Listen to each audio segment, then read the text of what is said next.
The Adventures of Huckleberry Finn by Mark Twain. Chapter 2.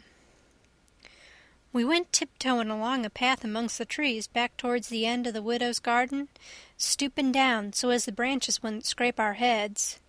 When we was passing by the kitchen, I fell over a root and made a noise. We scratched down and laid still. Miss Watson's big nigger, named Jim, was settin' in the kitchen door. We could see him pretty clear because there was a light behind him. He got up and stretched his neck out about a minute, listening. Then he says, "Who dere?" He listened some more. Then he came tiptoeing down and stood right between us. We could have touched him nearly. Well, likely it was minutes and minutes that there warn't a sound, and we all there so close together. There was a place on my ankle that got to itching, but I dasn't scratch it, and then my ear begun to itch, and next my back, right between my shoulders. Seemed like I'd die if I couldn't scratch. Well, I've noticed that thing plenty times since. If you are with the quality, or at a funeral, or trying to go to sleep when you ain't sleepy, if you are anywheres where it won't do for you to scratch, why, you will itch all over in upwards of 1,000 places. Pretty soon Jim says, "Say, who is you? Whar is you? Dog my cats if I didn't hear something. Well, I know what I's gwine to do. I's gwine to set down here and listen till I hears it again." So he set down on the ground betwixt me and Tom. He leaned his back up against a tree and stretched his legs out till one of 'em most touched one of mine. My nose begun to itch. It itched till the tears come into my eyes, but I doesn't scratch. Then I begun to itch on the inside. Next I got to itching underneath. I didn't know how I was going to set still. This miserableness went on as much as 6 or 7 minutes, but it seemed a sight longer than that. I was itching in 11 different places now. I reckoned I couldn't stand it more'n a minute longer, but I set my teeth hard and got ready to try. Just then Jim begun to breathe heavy. Next he begun to snore, and then I was pretty soon comfortable again. Tom, he made a sign to me, kind of a little noise with his mouth, and we went creeping away on our hands and knees. When we was 10 foot off, Tom whispered to me and wanted to tie Jim to the tree for fun, but I said no, he might wake and make a disturbance, and then they'd find out I warn't in. Then Tom said he hadn't got candles enough, and he would slip in the kitchen and get some more. I didn't want him to try. I said Jim might wake up and come, but Tom wanted to risk it, so we slid in there and got 3 candles, and Tom laid 5 cents on the table for pay. Then we got out, and I was in a sweat to get away. But nothing would do Tom, but he must crawl to where Jim was on his hands and knees and play something on him. I waited, and it seemed a good while. Everything was so still and lonesome.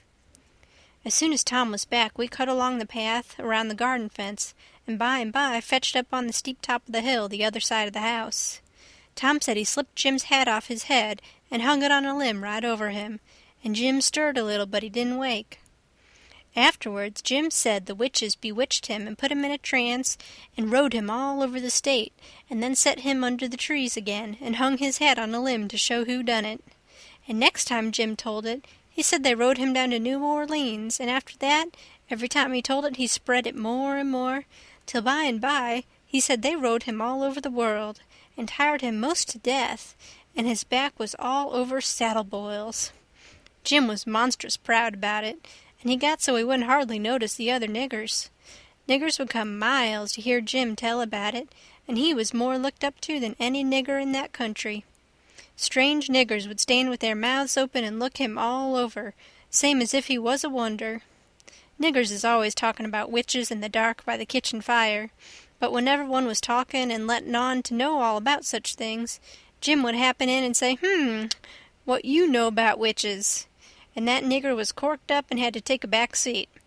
Jim always kept that 5-center piece around his neck with a string, and said it was a charm the devil give to him with his own hands, and told him he could cure anybody with it, and fetch witches whenever he wanted to just by saying something to it, but he never told what it was he said to it.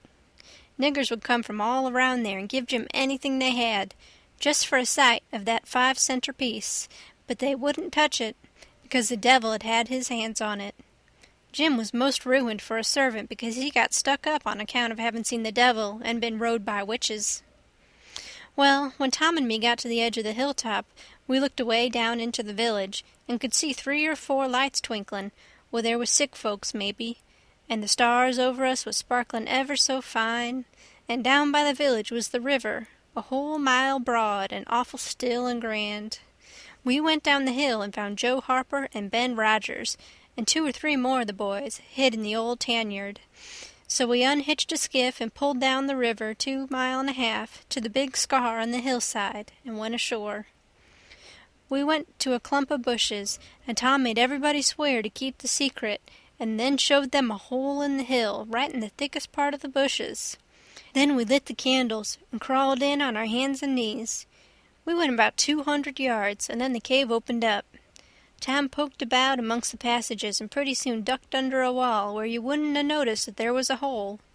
We went along a narrow place and got into a kind of room, all damp and sweaty and cold, and there we stopped. Tom says, "Now we'll start this band of robbers and call it Tom Sawyer's Gang. Everybody that wants to join has got to take an oath and write his name in blood." Everybody was willing, so Tom got out a sheet of paper that he had wrote the oath on and read it. It swore every boy to stick to the band and never tell any of the secrets, and if anybody done anything to any boy in the band, whichever boy was ordered to kill that person and his family must do it, and he mustn't eat and he mustn't sleep till he had killed them and hacked a cross in their breasts, which was the sign of the band. And nobody that didn't belong to the band could use that mark, and if he did, he must be sued, and if he done it again, he must be killed. And if anybody that belonged to the band told the secrets, he must have his throat cut, and then have his carcass burnt up and the ashes scattered all around and his name blotted off of the list with blood, and never mentioned again by the gang, but have a curse put on it and be forgot forever. Everybody said it was a real beautiful oath, and asked Tom if he had got it out of his own head. He said some of it, but the rest was out of pirate books and robber books, and every gang that was high-toned had it. Some thought it would be good to kill the families of boys that told the secrets. Tom said it was a good idea, so he took a pencil and wrote it in. Then Ben Rogers says, "Here's Huck Finn, he ain't got no family. What you going to do about him?" "Well, hain't he got a father?" says Tom Sawyer. "Yes, he's got a father, but you can't never find him these days. He used to lay drunk with the hogs in the tan yard, but he ain't been seen in these parts for a year or more." They talked it over, and they was going to rule me out because they said every boy must have a family or somebody to kill, or else it wouldn't be fair and square for the others. Well, nobody could think of anything to do. Everybody was stumped and set still.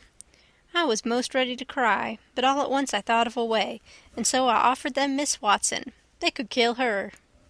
Everybody said, "Oh, she'll do. That's all right. Huck can come in." Then they all stuck a pen in their fingers to get blood to sign with, and I made my mark on the paper. "Now," says Ben Rogers, "what's the line of business of this gang?" "Nothing only robbery and murder," Tom said. "But who are we going to rob? Houses or cattle or—" "Stuff! Stealing cattle and such things ain't robbery, it's burglary," says Tom Sawyer. "We ain't burglars. That ain't no sort of style. We are highwaymen. We stop stages and carriages on the road with masks on and kill the people and take their watches and money." "Must we always kill the people?" "Oh, certainly. It's best. Some authorities think differently, but mostly it's considered best to kill them, except some that you bring to the cave here and keep them till they're ransomed." "Ransomed? What's that?" "I don't know, but that's what they do. I've seen it in books, and so of course that's what we've got to do." "But how can we do it if we don't know what it is?" "Why, blame it all, we've got to do it. Don't I tell you it's in the books? Do you want to go to doing different from what's in the books and get things all muddled up?" "Oh, that's very fine to say, Tom Sawyer, but how in the nation are these fellas going to be ransomed if we don't know how to do it to them? That's the thing I want to get at. Now what do you reckon it is?" "Well, I don't know. But perhaps if we keep them till they're ransomed, it means that we keep them till they're dead." "Now, that's something like. That'll answer. Why couldn't you said that before? We'll keep them till they're ransomed to death, and a bothersome lot they'll be too, eating up everything and always trying to get loose." "How you talk, Ben Rogers. How can they get loose when there's a guard over them, ready to shoot them down if they move a peg?" A guard? Well, that is good. So somebody's got to sit up all night and never get any sleep, just so as to watch them. I think that's foolishness. Why can't a body take a club and ransom them as soon as they get here? Because it ain't in the books so, that's why. Now, Ben Rogers, do you want to do things regular, or don't you? That's the idea. Don't you reckon that the people that made the books knows what's the correct thing to do? Do you reckon you can learn 'em anything? Not by a good deal. No, sir, we'll just go on and ransom them in the regular way. All right. I don't mind, but I say it's a fool's way, anyhow. Say, do we kill the women, too? Well, Ben Rogers, if I was as ignorant as you, I wouldn't let on. Kill the women? No. Nobody ever saw anything in the books like that. You fetch them to the cave, and you're always as polite as pie to them, and by, they fall in love with you and never want to go home any more. Well, if that's the way, I'm agreed, but I don't take no stock in it.